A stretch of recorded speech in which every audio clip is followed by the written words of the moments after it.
Hello students.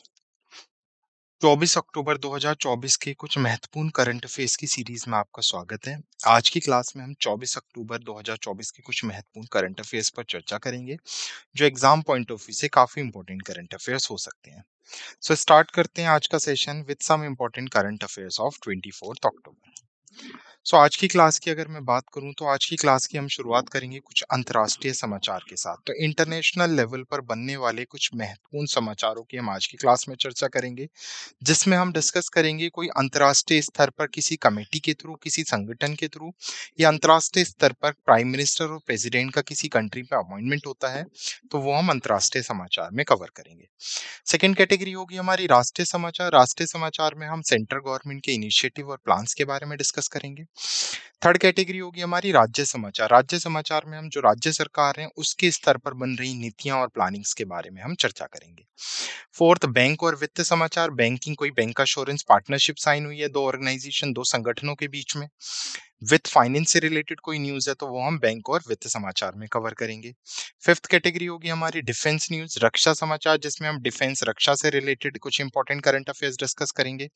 Next होगी हमारी खेल समाचार। खेल समाचार में हम इंपॉर्टेंट रिसेंटली जो स्पोर्ट्स इवेंट्स हैं उनसे रिलेटेड चर्चाएं करेंगे। उसके बाद हम देखेंगे कुछ महत्वपूर्ण दिनों की खबरें। उसके साथ साथ रैंक और रिपोर्ट से रिलेटेड अगर कोई न्यूज बनती है तो वो कवर करेंगे। पुरस्कार और मान्यताओं से रिलेटेड हम कुछ महत्वपूर्ण खबरों पर चर्चा करेंगे।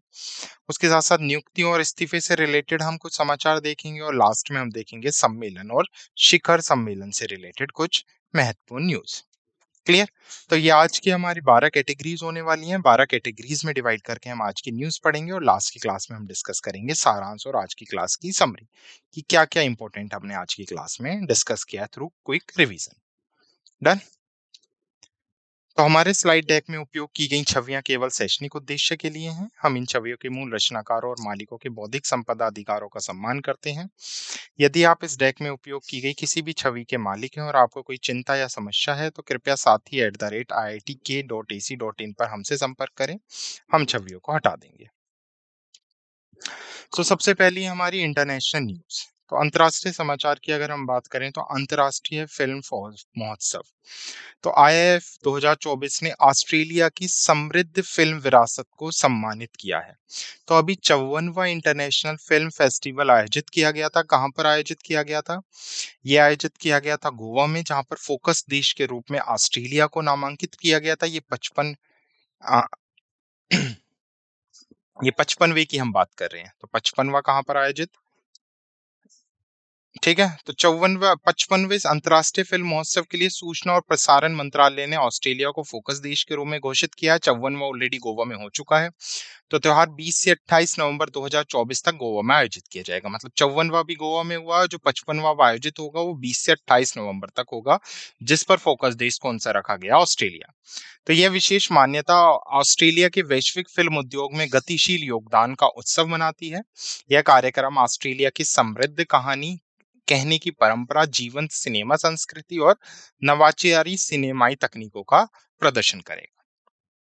तो याद रखना, 54वां इंटरनेशनल फिल्म फेस्टिवल जो गोवा में हुआ था, उसी के तर्ज पर अब 55वां अंतर्राष्ट्रीय फिल्म महोत्सव आयोजित होगा गोवा में, जहां पर फोकस कंट्री किसको रखा गया है? ऑस्ट्रेलिया को रखा गया है। नेक्स्ट इंटरनेशनल न्यूज है, भारत की भाषाई विरासत का जश्न प्रवासी परिचय 2024 में रियाद में मनाया गया। तो 2024 संस्करण में एम्बेसी के प्रमुख प्रवासी सहभागिता कार्यक्रम प्रवासी परिचय का उद्घाटन सऊदी अरब में भारत के राजदूत डॉक्टर सुहेल आजाद खान द्वारा किया गया। यह कार्यक्रम रियाद के एम्बेसी ऑडिटोरियम में हुआ। सप्ताह भर चलने वाला सांस्कृतिक उत्सव भारत की सांस्कृतिक भाषाएं शीर्ष से एक विशेष रूप से तैयार किए गए कार्यक्रम के साथ शुरू हुआ। यह कार्यक्रम भारत की समृद्ध भाषाई विविधता को प्रदर्शित करने के लिए डिजाइन किया गया था। तो भारत की भाषाई विरासत का जश्न प्रवासी परिचय 2024 कहां पर मनाया गया है? सऊदी अरब के रियाद में। क्लियर? नेक्स्ट इंटरनेशनल न्यूज है, विश्व स्वास्थ्य संगठन ने 2025-28 के लिए 1 बिलियन अमेरिकी डॉलर सुरक्षित किए, जिसमें से 700 मिलियन अमेरिकी डॉलर की नई फंडिंग भी शामिल है। तो विश्व स्वास्थ्य संगठन ने 2025 से 28 के बजट के लिए 1 बिलियन अमेरिकी डॉलर की प्रतिज्ञाओं को सुरक्षित करने की घोषणा की। जिसमें लगभग 700 मिलियन अमेरिकी डॉलर की नई वित्तीय प्रतिबद्धताएं शामिल हैं। जर्मनी प्रमुख योगदानकर्ता के रूप में उभरा, लगभग 400 मिलियन अमेरिकी डॉलर का वादा किया, जिसमें 260 मिलियन अमेरिकी डॉलर नई स्वैच्छिक निधि शामिल है। अन्य यूरोपीय देश जैसे यूरोपियन संघ, नॉर्वे और आयरलैंड ने क्रमशः 250 मिलियन अमेरिकी डॉलर, 100 मिलियन और 30 मिलियन अमेरिकी डॉलर की प्रतिबद्धता जताई है। घोषणा जर्मनी, फ्रांस और नॉर्वे द्वारा सह आयोजित आयोजित डब्ल्यूएचओ निवेश दौर हस्ताक्षर कार्यक्रम के दौरान की गई। तो ये आपको याद रखना है, 3 साल के बजट के लिए, 25 से 28 के बजट के लिए डब्ल्यूएचओ ने कितने जुटा लिए हैं? 1 बिलियन अमेरिकी डॉलर जुटा लिए हैं, जिसमें 700 बिलियन अमेरिकी डॉलर नई फंडिंग शामिल है। क्लियर यहां तक? ओके। नेक्स्ट, 24 अक्टूबर की ही करंट अफेयर्स में इंटरनेशनल न्यूज है। भारत ने डब्ल्यूएचओ को 300 मिलियन अमेरिकी डॉलर देने का वादा किया है। 250 मिलियन अमेरिकी डॉलर पारंपरिक चिकित्सा के लिए सीओई पर खर्च किए जाएंगे। तो अभी हमने पढ़ा था डब्ल्यूएचओ ने कितने जुटाए हैं? 1 बिलियन अमेरिकी डॉलर जुटाए हैं 2025 से 28 के बजट के लिए, जिसमें से भारत ने कितना देने का वादा किया? 300 मिलियन अमेरिकी डॉलर। तो भारत ने 25 से 28 तक वर्ल्ड हेल्थ ऑर्गेनाइजेशन, जिसे हम विश्व स्वास्थ्य संगठन के रूप में जानते हैं, उसके मुख्य कार्यक्रमों का समर्थन करने के लिए 300 मिलियन अमेरिकी डॉलर से अधिक की प्रतिबद्धता जताई है, जिसमें 250 मिलियन अमेरिकी डॉलर गुजरात के जामनगर में पारंपरिक चिकित्सा के उत्कृष्ट केंद्र की स्थापना के लिए समर्पित है। डब्ल्यूएचओ को मुख्य कार्यक्रम के लिए 7.1 बिलियन अमेरिकी डॉलर की वित्तीय कमी के लिए 2.2 बिलियन अमेरिकी डॉलर से अधिक के योगदान की प्रतिज्ञाएं प्राप्त हुई हैं। अतिरिक्त आवंटों में डब्ल्यूएचओ के क्षेत्रीय कार्यक्रम के नए परिसर के लिए 38 मिलियन अमेरिकी डॉलर, जिससे डिजिटल स्वास्थ्य के लिए 10 मिलियन अमेरिकी डॉलर और थीमेटिक फंडिंग के लिए कितने मिलियन? 4.6 मिलियन अमेरिकी डॉलर शामिल है। तो ये डेटा याद रखना है, काफी इंपॉर्टेंट डेटा बनता है ये। तो डब्ल्यूएचओ के दक्षिण पूर्व एशिया के देश के सामूहिक रूप से 345 मिलियन अमेरिकी डॉलर से अधिक की प्रतिबद्धता जताई है। तो आपको यहाँ से एक तो इंपॉर्टेंट याद रखना है, भारत ने डब्ल्यूएचओ को कितने देने का वादा किया? 300 मिलियन। और डब्ल्यूएचओ ने 25 से 28 तक अब तक कितने का बजट बेसिकली प्रिपेयर किया है? बजट अभी तक कितने का बजट का आवंटन हुआ है उसे? 1 बिलियन अमेरिकी डॉलर। तो नेक्स्ट है हमारी इंटरनेशनल न्यूज। RITES ने यूएई में रेल अवसंरचना की विकास परियोजना के लिए एतिहाद रेल के साथ समझौते ज्ञापन पर हस्ताक्षर किए हैं। तो RITES लिमिटेड ने किसके साथ एमओयू साइन किया है? एतिहाद रेलवे के साथ एक कोलैबोरेशन पर साइन किया है, ताकि रेलवे और एसोसिएशन इंफ्रास्ट्रक्चर सर्विसेज को डेवलप किया जा सके। तो राइट्स लिमिटेड के सीएमडी राहुल मित्तल और एतिहाद रेल के सीईओ शदी मलाक द्वारा अबू धाबी में ग्लोबल रेल ट्रांसपोर्ट इंफ्रास्ट्रक्चर प्रदर्शनी और सम्मेलन के दौरान समझौते ज्ञापन पर हस्ताक्षर किए गए। साझेदारी का उद्देश्य यूएई में अधिक आधुनिक और कुशल रेल सेवाओं को सुनिश्चित करना और रोलिंग स्टॉक आपूर्ति, परियोजना प्रबंधन और परामर्श के लिए सहयोगी अवसर का पता लगाना है। दोनों पक्ष ट्रेन संचालन और यात्री प्रबंधन के लिए अत्याधुनिक आईटी समाधान की जांच करेंगे। क्लियर? तो याद रखना, राइट्स ने यूएई में रेल अवसंरचना विकास परियोजना के लिए एतिहाद रेल के साथ एक समझौते ज्ञापन पर हस्ताक्षर किए हैं। नेक्स्ट नेशनल न्यूज है। केंद्रीय मंत्री हैं प्रहलाद जोशी, जिनके द्वारा भारत चना दाल चरण सेकंड का शुभारंभ किया गया है। तो केंद्रीय खाद्य और उपभोक्ता मामलों के मंत्री श्री प्रहलाद जोशी ने दिल्ली एनसीआर में भारत चना दाल चरण सेकंड के खुदरा चरण की शुरुआत की। यह पहल आवश्यक खाद्य वस्तुओं को सस्ती कीमतों पर उपलब्ध कराने के लिए सरकार की प्रतिबद्धता में एक महत्वपूर्ण कदम है। एनसीसीएफ, एनएफईडी और केंद्रीय भंडार की मोबाइल वैन को त्योहारी सीजन के दौरान दालों के वितरण को सुगम बनाने के लिए रवाना किया गया है।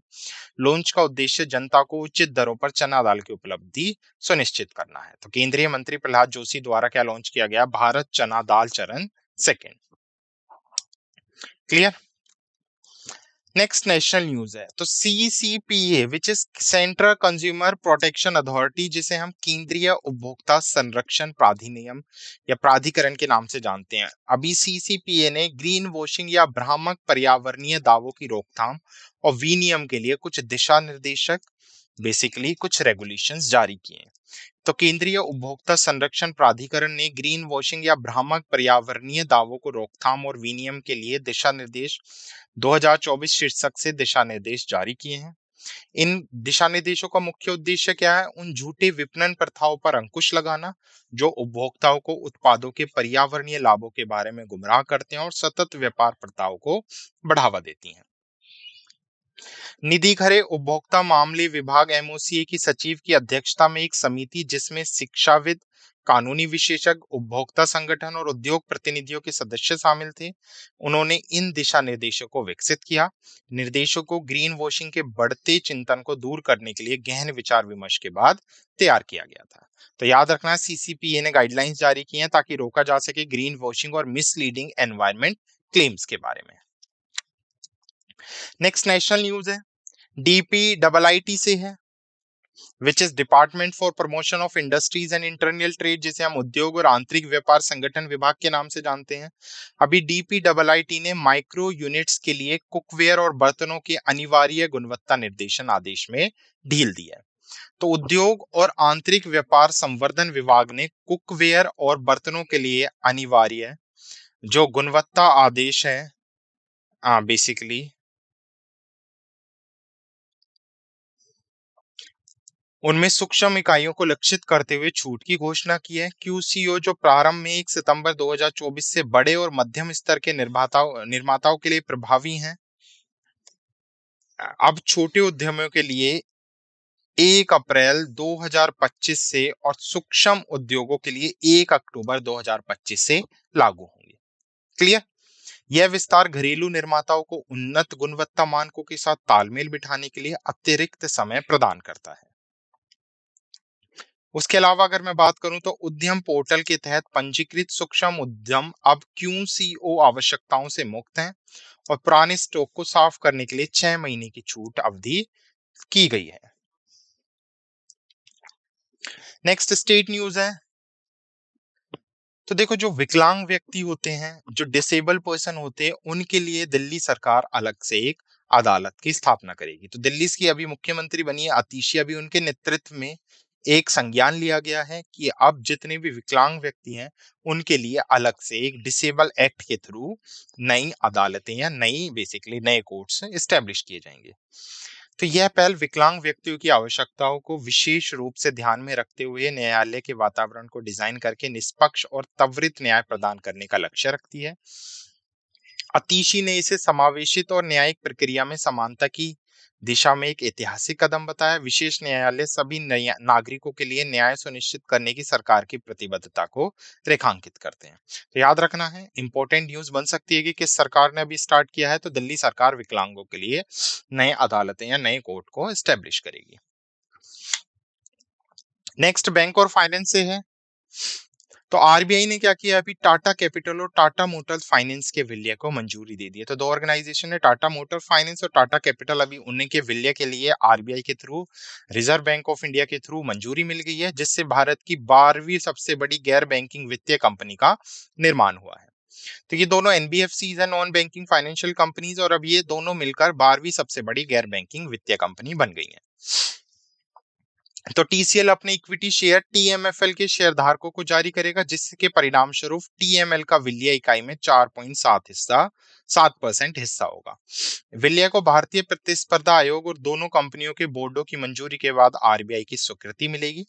टाटा कैपिटल इस विलय के माध्यम से वाणिज्य, वाहन और यात्री कार वित्तपोषण बाजारों में अपने ग्राहक आधार का विस्तार करने का लक्ष्य रखता है। Clear? Next, Indian EXIM Finserv ने भारतीय एसएएमई निर्यातकों के लिए प्राप्तियों के वित्त समाधान को बढ़ाने के लिए वोलीफोन के साथ साझेदारी की है। अब देखो दो ऑर्गेनाइजेशन है, एक तो इंडियन एग्जिम फाइनेंशियल है और सेकंड कौन सा है, वोलोफिन है। तो इन दोनों ने पार्टनरशिप की है ताकि फाइनेंशियल सॉल्यूशन जो इंडियन एसएमई एक्सपोर्टर्स हैं उनके लिए फाइनेंशियल सॉल्यूशंस को और ज्यादा बढ़ाया जा सके। डन? ओके। सो इस न्यूज से अगर मैं बात करूं तो Indian EXIM Finserv IFSC private limited ने सिंगापुर की वोलोफिन सर्विसेज इंडिया प्राइवेट लिमिटेड है उसके साथ मिलकर भारतीय निर्यातकों को व्यापक प्राप्तियों के वित्त पोषण समाधान प्रदान करने के लिए सहयोग किया है इस ऑर्गेनाइजेशन ने। यह सहयोग अविकसित छोटे और मध्यम आकार के उद्यम निर्यातकों की सहायता करेंगे और प्रमुख व्यापार वित्त अंतराल को हल करेंगे। New India insurance company limited ने वैश्विक पूर्ण बीमाकर्ता एड्रेसिस के समर्थन में गुजरात के गिफ्ट सिटी से एक व्यापार वित्त बीमा पॉलिसी पेश की है। भारत के व्यापार पारिस्थितिक तंत्र, जिसे विशेष रूप से एसएमई के लिए को बढ़ावा देने की साझेदारी इसका मुख्य उद्देश्य है। क्लियर?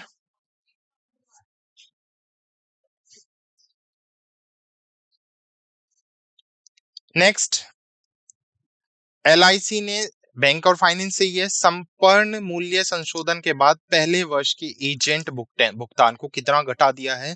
28%। बैंक के लिए मोस्ट इंपॉर्टेंट क्वेश्चन। तो एलआईसी ने अभी क्या किया है, एजेंट जो पे आउट है उसको 28% तक कम कर दिया है सरेंडर वैल्यू रिवीजन के बाद। तो समर्पण मूल्य सबसे पहले तो आपको पता होना चाहिए। समर्पण मूल्य होता क्या है? आपने कोई, लेट्स सपोज करो, कोई इंश्योरेंस परचेज किया है, अब आप उसे कंटिन्यू नहीं करना चाहते, कोई आपने टर्म लिया है जिसको आप मंथली इंस्टॉलमेंट देते हैं 10 साल या 20 साल का, तो आप बीच में जब विड्रॉल करेंगे तो आपको कोई समर्पण मूल्य देना पड़ेगा। तो अभी उसको क्या कर दिया है, बेसिकली कम कर दिया है। कितने परसेंट तक कम किया है? 28% तक कम किया है। तो भारतीय जीवन बीमा ने निगम ने अपने समर्पण मूल्य मानदंडों को संशोधित करने के बाद वर्ष के एजेंट कमीशन को 35% से घटाकर 28% कर दिया, जिसमें बोनस भी शामिल है। नए आत्मसमर्पण मानदंड 1 अक्टूबर 2024 से प्रभावी हो गए, जिसमें प्रमुख बदलावों में बेसिकली नवीकरण प्रीमियम के लिए कमीशन को 5% से बढ़ाकर 7.5% करना शामिल है। नवीनीकृत नीतियों पर न्यूनतम बीमा राशि को 1 लाख रुपए से बढ़ाकर 2 लाख रुपए कर दिया गया है। भारत के बीमा विनियामक और विकास प्राधिकरण द्वारा जून 2024 में जारी जीवन बीमा उत्पादों पर मास्टर सर्कुलर के अनुसार ये संशोधन किए गए। क्लियर? ओके। नेक्स्ट, डिफेंस से न्यूज है। अब प्रीवियस सेशन में भी हमने पढ़ा था कि आंध्र प्रदेश में कृष्णा डिस्ट्रिक्ट में एक नई मिसाइल परीक्षण रेंज को सीसीएस के थ्रू, यानी सुरक्षा पर कैबिनेट समिति के थ्रू, जिसकी अध्यक्षता मोदी जी करते हैं, एक मंजूरी मिल गई है। तो इस पहल का उद्देश्य क्या है? विशेष रूप से सामरिक मिसाइल प्रणाली के परीक्षण के लिए भारत की रक्षा क्षमताओं को मजबूत करना। नई सुविधा सतह से हवा में मार करने वाली मिसाइलें, टैंक रोधी मिसाइलें और रक्षा अनुसंधान एवं विकास संगठन के तहत अन्य उन्नत परियोजनाओं पर ध्यान केंद्रित करेंगी। परीक्षण क्षेत्र से भारत के रणनीतिक रक्षा बुनियादी ढांचे को बढ़ावा मिलने की भी उम्मीद है। क्लियर? Next, defence news. स्काईबार ने मिनिस्ट्री ऑफ एक्सटर्नल अफेयर्स क्षेत्र में भारत में बने यूएवी बेचने के लिए सीबिया के साथ साझेदारी। अब देखो, दो ऑर्गेनाइजेशंस है, स्काईबार और सीबिया। तो स्काईबार एरोस्पेस प्राइवेट लिमिटेड जो दुबई स्थित सीबिया टेक्नोलॉजी के साथ एक रणनीति साझेदारी कर रही है, ताकि जो मध्य पूर्व अफ्रीका में भारत में निर्मित मानव रहित हवाई वाहन है उनके विपणन और उनकी बिक्री की जा सके। इस साझेदारी के तहत स्काईबार उच्च प्रदर्शन करने वाले अनुकूलित सैन्य यूएवी सिस्टम की आपूर्ति करेगा, जबकि सीबिया स्थानीय बिक्री, विपणन, ग्राहक संबंध और लॉजिस्टिक्स का प्रबंधन करेगा। साझेदारी का लक्ष्य सैन्य और वाणिज्यिक दोनों क्षेत्रों को है, जिसमें तेल और गैस निर्माण और कृषि जैसे उद्योग शामिल हैं। यूएवी में उन्नत डेटा सुरक्षा, एआई संचालित नेविगेशन और स्वायत्त क्षमताएं होंगी, जिसमें भविष्य के सुधारों में उच्च सटीकता वाले सेंसर शामिल होंगे। तो याद रखना, स्काईबर और सीबिया ने क्या किया, आपस में समझौता किया है। नेक्स्ट, साइंस एंड टेक्नोलॉजी से है। हिमालय में नई सांप की प्रजाति का नाम लियोनार्डो डी कैप्रियो के नाम पर रखा गया है। तो अभी वैज्ञानिकों की एक टीम ने क्या किया है, पश्चिमी हिमालय में एक नए सांप की प्रजाति की खोज किया है। इस प्रजाति का नाम Hollywood star Leonardo D Caprio के सम्मान में अंक्विल डी कैप्रियाई रखा गया है। डी कैप्रिया के वन्यजीव संरक्षण में महत्वपूर्ण योगदान को यह मान्यता दी गई है। यह खोज हिमालय क्षेत्र की समृद्ध जैव विविधता से जोड़ती है। अब देखो, यहाँ से क्वेश्चन कैसे बन सकता है, पूछ लेगा, ये अंगुइकुलस डिकैप्रियोई ये क्या है? तो ये एक सांप की प्रजाति है जिसको पश्चिमी हिमालयों में डिस्कवर किया गया है। तो वैज्ञानिकों के थ्रू एक सांप की नई प्रजाति डिस्कवर की गई है, और जिसका नाम किसके नाम पर रखा गया है? Hollywood actor Leonardo D Caprio के नाम पर। नेक्स्ट अगर मैं बात करूं तो साइंस एंड टेक्नोलॉजी से ही है नेक्स्ट न्यूज भी हमारी। Ministry of basically Prahlad Joshi हैं जो मिनिस्ट्री ऑफ अर्थ साइंस मंत्री धर्मेंद्र प्रधान ने स्वास्थ्य देखभाल कृषि और सतत शहरों में एआई के 3COES की घोषणा की है। तो केंद्रीय मंत्री धर्मेंद्र प्रधान ने स्वास्थ्य सेवा कृषि और सतत शहरों पर केंद्रीय 3 कृत्रिम बुद्धिमत्ता उत्कृष्ट केंद्रों की स्थापना की है। ये COES 2023-24 के बजट घोषणा के पैरा 60 के तहत घोषित किए गए थे, जिसमें 5 वर्षों में 990 करोड़ रुपए का आवंटन किया गया है। उत्कृष्टता केंद्रों का नेतृत्व शीर्ष शैक्षणिक संस्थानों द्वारा उद्योग भागीदारी और स्टार्टअप्स के साथ मिलकर किया जाएगा, जिसमें स्वास्थ्य सेवा के लिए IIT दिल्ली और एम्स, कृषि के लिए IIT रोपड़ और सतत शहरों के लिए IIT कानपुर शामिल है। यह पहल सरकार की भारत में AI बनाओ और भारत के लिए AI काम में लाओ की दृष्टि के साथ मेल खाती है। क्लियर। नेक्स्ट, कारगिसो रबाडा गेंदों के हिसाब से सबसे तेज 300 टेस्ट विकेट। तो कागिसो रबाडा गेंदों के आधार पर 300 टेस्ट विकेट तक पहुंचने वाले सबसे तेज गेंदबाज बन गए हैं। उन्होंने सिर्फ 11,817 गेंदों में यह मील का पत्थर हासिल किया है। दक्षिण अफ्रीका तेज गेंदबाज ने वकार यूनिस और डेल स्टेनन जैसे दिग्गजों को पीछे छोड़ दिया है। तो याद रखना, दक्षिण अफ्रीका के गेंदों के हिसाब से रबाडा 300 टेस्ट विकेट तक पहुंचने वाले सबसे तेज गेंदबाज बन गए हैं। नेक्स्ट स्पोर्ट से अगर मैं बात करूं तो जिम्बाब्वे ने T20I में सबसे बड़ा स्कोर बनाया। तो जिम्बाब्वे की क्रिकेट टीम ने T20 अंतरराष्ट्रीय मैच में 344 का रिकॉर्ड तोड़ बनाया, जिसमें सिकंदर राजा ने 15 छक्कों की मदद से सिर्फ 43 गेंदों में नाबाद 133 रन बनाए हैं। यह मील का पत्थर ICC पुरुष T20 विश्व कप अफ्रीका उप क्षेत्रीय क्वालीफाई बी मैच में गाम्बिया के खिलाफ हासिल किया गया। जिम्बाब्वे का स्कोर 2023 में मंगोलिया के खिलाफ नेपाल द्वारा बनाए गए पिछले उच्चतम स्कोर 314/3 को पार कर गया, जिसमें T20 प्रारूप में उनकी प्रभुत्ता मजबूत हो गई है। नेक्स्ट स्पोर्ट से हमारी ICC महिला T20 विश्व कप 2024। न्यूजीलैंड ने दक्षिण अफ्रीका को हराकर जीता अपना पहला खिताब। तो न्यूजीलैंड ने अभी जो T20 विश्व कप हुए हैं उसमें दक्षिण अफ्रीका को हराकर महिला T20 विश्व कप जीत लिया है। तो अमेलिया केर को उनके उत्कृष्ट प्रदर्शन के लिए टूर्नामेंट की सर्वश्रेष्ठ खिलाड़ी और मैच की सर्वश्रेष्ठ खिलाड़ी नामांकित किया गया। क्लियर। और सूजी बैट्स अंतरराष्ट्रीय मैचों में सबसे अधिक मैच खेलने वाली खिलाड़ी बन गई। उन्होंने मिताली राज का भी रिकॉर्ड तोड़ दिया है। तो ये दुबई इंटरनेशनल क्रिकेट स्टेडियम में ये फाइनल मैच आयोजित हुआ था, जहां पर न्यूजीलैंड ने ICC महिला T20 विश्व कप जीत लिया है। नेक्स्ट इंपॉर्टेंट डे से अगर मैं बात करूं, विश्व पोलियो दिवस 2024।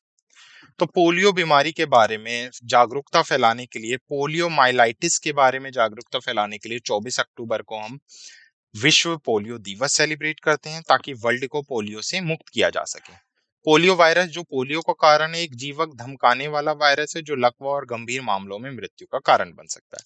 3 प्रकार के जंगली पोलियो वायरस होते हैं। जंगली पोलियो वायरस प्रकार फर्स्ट, सेकेंड और जंगली पोलियो वायरस प्रकार 3। तो इनके बारे में अवेयरनेस फैलाने के लिए हम 24 अक्टूबर को विश्व पोलियो दिवस सेलिब्रेट करते हैं। नेक्स्ट, 2024 में राजनयिकों का अंतर्राष्ट्रीय दिवस। तो 24 अक्टूबर को ही हमने राजनयिकों का अंतर्राष्ट्रीय दिवस मनाया, ताकि वैश्विक शांति में अनसुने रक्षकों का सम्मान किया जा सके। राजनयिक पर्दे के पीछे अथक परिश्रम करते हैं ताकि संघर्षों को सुलझाया जा सके, व्यापार समझौते पर बातचीत की जा सके और सांस्कृतिक विभाजों को पाटा जा सके। उनके वैश्विक कूटनीतिक शांति निर्माण और संवाद सुविधा में योगदान की सराहना करने का यह दिन एक अवसर के रूप में कार्य करता है। नेक्स्ट इंपॉर्टेंट डे में सरदार पटेल की 150वीं जयंती, जो अभी हमने कब सेलिब्रेट की है, 23 अक्टूबर 2024 को इस पहल की घोषणा की गई है। तो सरकार 2024 से 26 तक 2 वर्ष के लिए राष्ट्रव्यापी कार्यक्रम के साथ सरदार पटेल की 150वीं जयंती बनाएगी। इस कार्यक्रम का उद्देश्य पटेल के भारत में महत्वपूर्ण योगदान, विशेष रूप से एक मजबूत लोकतंत्र की स्थापना और राष्ट्र को एकजुट करने की उनकी दृष्टि का सम्मान करता है। यह समरोत्सव वर्तमान सरकार की राष्ट्रीय एकता के प्रति प्रतिबद्धता को भी मजबूत करता है। क्लियर। नेक्स्ट इंपॉर्टेंट डेज में 63वां ITBP स्थापना दिवस 2024, हिमालय के रक्षों का उत्सव।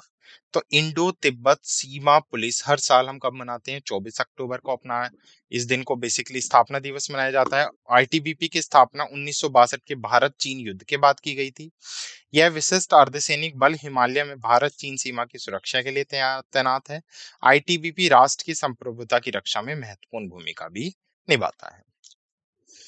Next, global hand washing day. तो साफ हाथ अभी भी क्यों महत्वपूर्ण थीम के साथ हमने 15 अक्टूबर को साबुन और पानी से हाथ धोने की महत्व के बारे में जागरूकता फैलाने के लिए 15 अक्टूबर को global hand washing day celebrate किया था, जो पहली बार 15 अक्टूबर 2008 को मनाया गया था। तो ग्लोबल हैंड वॉशिंग डे की शुरुआत अगस्त 2008 में स्टॉकहोम स्वीडन में वार्षिक विश्व जल सप्ताह के दौरान ग्लोबल हैंड वॉशिंग पार्टनरशिप द्वारा की गई थी। तो ये सारे पॉइंट्स याद रखने, थीम के साथ साथ फर्स्ट टाइम ये कब मनाया गया। Next, rank and reports.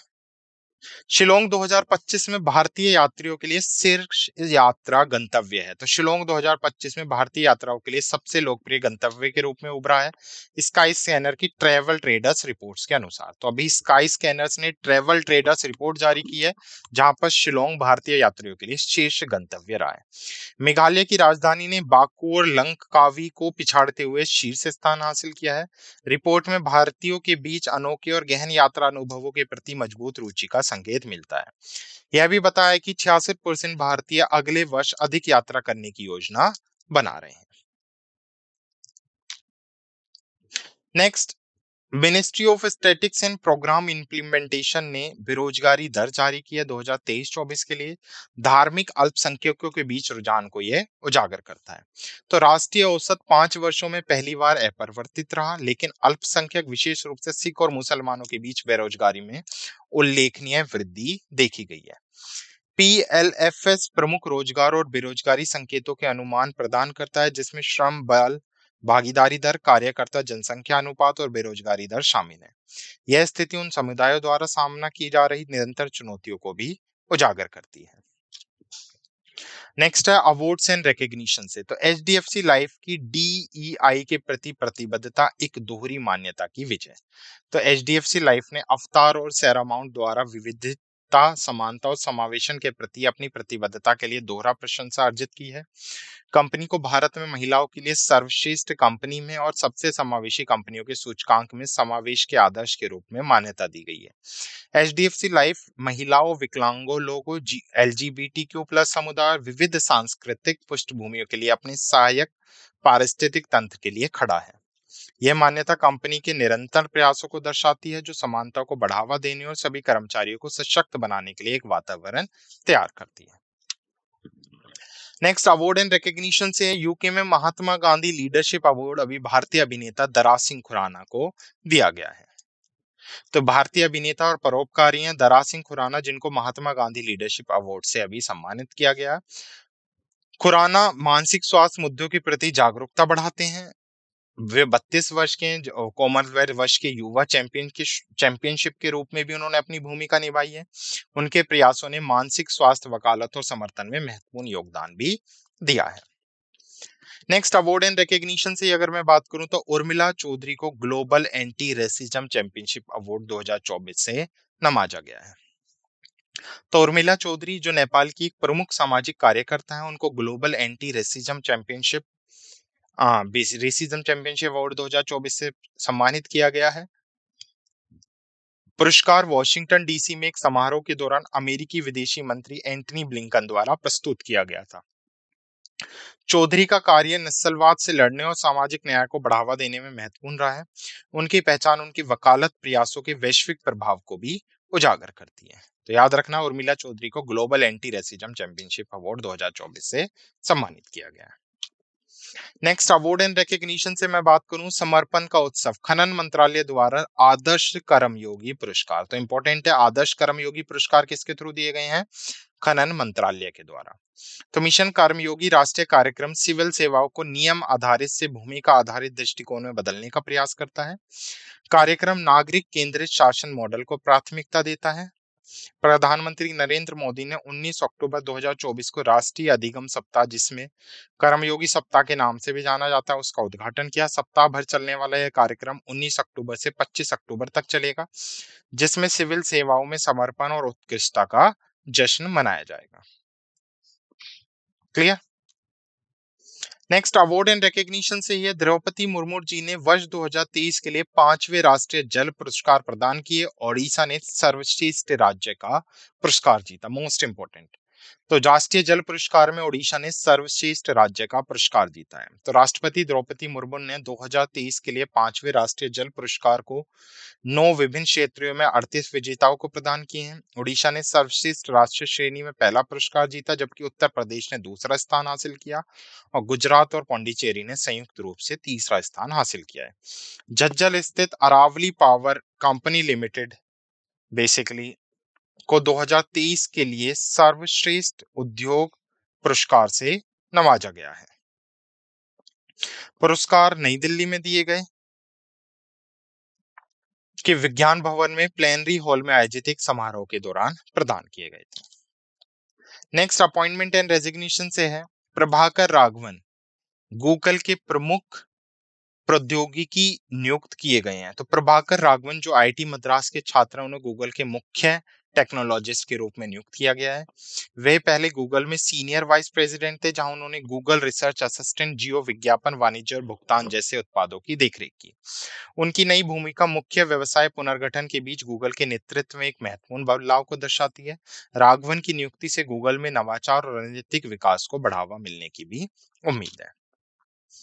Next appointment से अगर मैं बात करूं, प्रणव चावड़ा को न्यू सीईओ अपॉइंट किया गया है जेपी मॉर्गन चेस के थ्रू। तो जेपी मॉर्गन चेस इंडिया ने प्रणव चावड़ा को नया सीईओ नियुक्त किया है। उन्होंने पहले अमेरिका स्थित जेपी मॉर्गन की वाणिज्यिक बैंक इकाई का नेतृत्व किया था। चावड़ा की नियुक्ति भारतीय रिजर्व बैंक से आवश्यक मंजूरी मिलने के बाद हुई है। उनकी नेतृत्व क्षमता से बैंक की वृद्धि और भारतीय बाजार में रणनीतिक पहलों को बढ़ावा मिलने की भी उम्मीद है। नेक्स्ट है समिट एंड कॉन्फ्रेंस। तो 2024 में ब्रिक्स शिखर सम्मेलन आयोजित किया गया है, जो कहां पर आयोजित किया गया? ब्रिक्स की अगर मैं बात करूं तो ये अक्टूबर कजान रूस में आयोजित किया गया था। मिश इथोपिया और यूएई ने 2023 शिखर सम्मेलन में शामिल होने के बाद समूह में भी वो शामिल हो गए हैं। इस कार्यक्रम का मुख्य विषय था न्यायपूर्ण वैश्विक विकास और सुरक्षा के लिए बहुपक्षवाद को मजबूत करना। मुख्य चर्चाओं में वैकल्पिक वैश्विक भुगतान प्रणालियां, डी डॉलराइजेशन और उन्नत सहयोग शामिल थे, जो अंततः ब्रिक्स कजान घोषणा में परिणत हुए। नेक्स्ट समिट एंड कॉन्फ्रेंस से ही है। गवर्नमेंट ऑफ इंडिया और उसके साथ साथ ग्लोबल बायोफ्यूल अलायंस ने एक समझौता किया है जीबीए सचिवालय स्थापित करने के लिए। तो भारत सरकार ने ग्लोबल बायोफ्यूल अलायंस के साथ एक मेजबान देश समझौते पर हस्ताक्षर किए, ताकि भारत में ग्लोबल बायोफ्यूल अलायंस सचिवालय की स्थापना की जा सके। समझौते पर नई दिल्ली में विदेश मंत्रालय के सचिव डम्मू रवि और पेट्रोलियम और प्राकृतिक गैस मंत्रालय के सचिव पंकज जैन द्वारा हस्ताक्षर किए गए। यह पहल भारत की स्थिति को सतत ऊर्जा में एक वैश्विक नेता के रूप में मजबूत करती है और जैव ईंधन को बढ़ावा देने के लिए अपनी प्रतिबद्धता को भी सुदृढ़ करती है।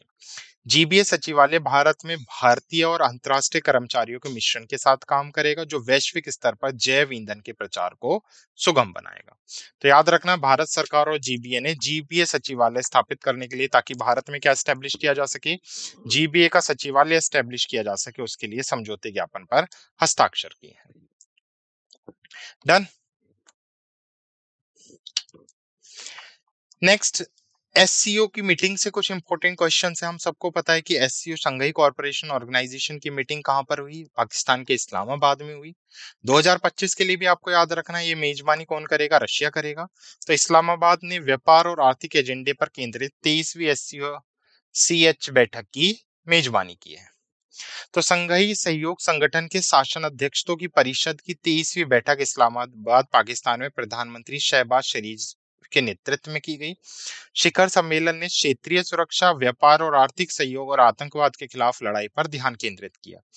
केंद्रीय मंत्री सुब्रमण्यम जयशंकर ने बैठक को संबोधित किया। लगभग एक दशक में पाकिस्तान का दौरा करने वाले पहले भारतीय विदेश मंत्री बने। एससीओ सीएचजी की मेजबानी 2025 के लिए कौन करने वाला है? रशिया करने वाला है। तो 2025 के लिए रशिया करेगा। 2024 की एससीओ की 23वीं मीटिंग अगर मैं बात करूं, किसकी? CHG, council of head of governments की, कहां पर कंडक्ट की गई? इस्लामाबाद में। और भारत की तरफ से किसने पार्टिसिपेट किया था यहाँ पर? केंद्र basically foreign minister S Jaishankar ji ने। क्लियर? यहाँ पर करतारपुर कॉरिडोर को भी आगे के लिए बढ़ाया गया है। तो ये थे कुछ 24 अक्टूबर 2024 के हमारे कुछ महत्वपूर्ण करंट अफेयर्स जिन पर हमने चर्चा की। अब एक बार हम क्विक समरी रिवाइज कर लेते हैं कि आज की क्लास में हमने क्या-क्या डिस्कस किया है। सबसे पहले अंतर्राष्ट्रीय समाचार, Indian film festival, international film festival of India जिसकी हमने बात की है, जो गोवा में कंडक्ट होंगे, वहां पर फोकस स्टेट के रूप में किसकी रिच फिल्म लेगेसी को दिखाया जाएगा? ऑस्ट्रेलिया। तो सबसे पहले हमने अंतर्राष्ट्रीय न्यूज में ये कवर किया। उसके साथ साथ हमने देखा था कि प्रवासी परिचय 2024 में भारत की भाषाई विरासत का उत्सव कहां पर मनाया गया है? रियाद में। उसके साथ साथ हमने डब्ल्यूएचओ से देखा था जिसने 25-28 के लिए 1 बिलियन अमेरिकी डॉलर की फंडिंग सुरक्षित कर ली है। नेक्स्ट अगर मैं बात करूं तो भारत ने डब्ल्यूएचओ को 300 मिलियन अमेरिकी डॉलर का वचन दिया पारंपरिक चिकित्सा के लिए। सीओई पर 250 मिलियन अमेरिकी डॉलर खर्च किए गए हैं। राइट्स ने यूएई में रेल बुनियादी ढांचा विकास परियोजना के लिए एतिहाद रेल के साथ समझौते ज्ञापन पर हस्ताक्षर किए। राष्ट्रीय समाचार से हमने देखा कि प्रहलाद जोशी ने भारत चना चरण सेकंड का शुभारंभ किया। उसके साथ साथ हमने देखा कि सीसीपीए ने गाइडलाइंस इशू की हैं ताकि प्रिवेंट किया जा सके ग्रीन वॉचिंग और मिसलीडिंग एनवायरमेंट क्लेम्स को। नेक्स्ट नेशनल न्यूज की अगर मैं बात करूं तो हमने देखा था क्वालिटी कंट्रोल ऑर्डर से, जहां पे कुकवेयर और यूटेंसिल्स को माइक्रो यूनिट्स के लिए मैंडेट कर दिया गया है। राज्य सरकार से हमने देखा था दिल्ली पहला राज्य बनेगा, यूनियन टेरिटरी बनेगा जो विकलांगों के लिए विशेष विशेष अदालत की स्थापना करेगा। तो विकलांगों के लिए विशेष अदालतों की स्थापना कहां पर की जाएगी? दिल्ली में एक न्यू कोर्ट एस्टेब्लिश किया जाएगा। नेक्स्ट बैंक और फाइनेंस से हमने देखा था आरबीआई ने टाटा कैपिटल और टाटा मोटर्स फाइनेंस के विलय को मंजूरी दी है। इंडिया एक्सिम फिनसर्व ने भारतीय एसएमई निर्यातकों के लिए प्राप्तकर्ताओं के वित्त समाधान को बढ़ाने के लिए वोलोफिन के साथ साझेदारी की। और एलआईसी ने आप समर्थन मूल्य संशोधन के बाद पहले वर्ष के एजेंट भुगतान को 28% तक कम किया है। डिफेंस में हमने देखा था आंध्र प्रदेश के कृष्णा डिस्ट्रिक्ट में नई मिसाइल परीक्षण रेंज को के अनावरण को मंजूरी मिल गई है। और स्काइबर की पार्टनरशिप देखी हमने सीबिया के साथ। लेकिन साइंस एंड टेक्नोलॉजी, हिमालय की नई प्रजाति का नाम लियार्नियो डी कैप्रियो के नाम पर रखा गया है। और धर्मेंद्र प्रधान ने स्वास्थ्य सेवा, कृषि और स्थायी शहरों में एआई के 3 COE की घोषणा की है। खेल में हमने देखा था कि गेंदों के हिसाब से सबसे तेज 300 विकेट लेने वाले रबाडा बने हैं। और जिम्बाब्वे ने सबसे अधिक T20 इंटरनेशनल कुल का रिकॉर्ड तोड़ा है। और लास्ट में हमने देखा था कि आईसीसी महिला T20 विश्व कप 2024 न्यूजीलैंड ने जीत लिया, और किसको हराकर? दक्षिण अफ्रीका को हराकर। इंपॉर्टेंट डेज में हमने देखा विश्व पोलियो दिवस, अंतर्राष्ट्रीय राजनिक दिवस, सरदार पटेल की 150वीं जयंती का अनावरण किया गया, 63वां आईटीबीपी स्थापना दिवस और वैश्विक हाथ धोने का दिवस जो कब मनाया गया है? 15 अक्टूबर को मनाया गया है। रैंक एंड रिपोर्ट्स में हमने देखा था कि 2025 में भारतीय यात्रियों के लिए शिलांग शीर्ष यात्रा गंतव्य रहेगा। और मॉस्पी ने 23-24 के लिए बेरोजगारी दर जारी की है। पुरस्कार और मान्यताओं से एचडीएफसी लाइफ की डीईआई के प्रति प्रतिबद्धता, दोहरी मान्यता की जीत। नेक्स्ट अभिनेता दर सिंह खुराना ने यूके में महात्मा गांधी लीडरशिप अवार्ड जीता। और उर्मिला चौधरी को global anti racism championship award दिया गया है। समर्पण का जश्न, खनन मंत्रालय द्वारा आदर्श कर्मयोगी पुरस्कार की बेसिकली घोषणा की गई। द्रौपदी मुर्मू जी ने 5वें राष्ट्रीय जल पुरस्कार प्रदान किए, जहां पर उड़ीसा क्या रहा है? टॉप पर रहा है। नियुक्ति और इस्तीफे से अगर मैं बात करूं तो गूगल के प्रमुख टेक्नीशियन प्रभाकर राघवन को और नए CEO of JP Morgan Pranav Choda को अपॉइंट किया गया है। चावड़ा को बेसिकली यहाँ पे आप करेक्ट कर सकते हैं, चावड़ा। क्लियर? नेक्स्ट शिखर सम्मेलन की अगर मैं बात करूं तो ब्रिक्स सम्मेलन से हमने देखा था 2024। और उसके साथ साथ हमने देखा था कि एससीओ की मीटिंग कहां पर हुई? इस्लामाबाद में। तो ये थे 24 अक्टूबर 2024 के कुछ महत्वपूर्ण करंट अफेयर्स जिन पे हमने चर्चा की। आशा करता हूं आपको ये सेशन समझ आया होगा। धन्यवाद।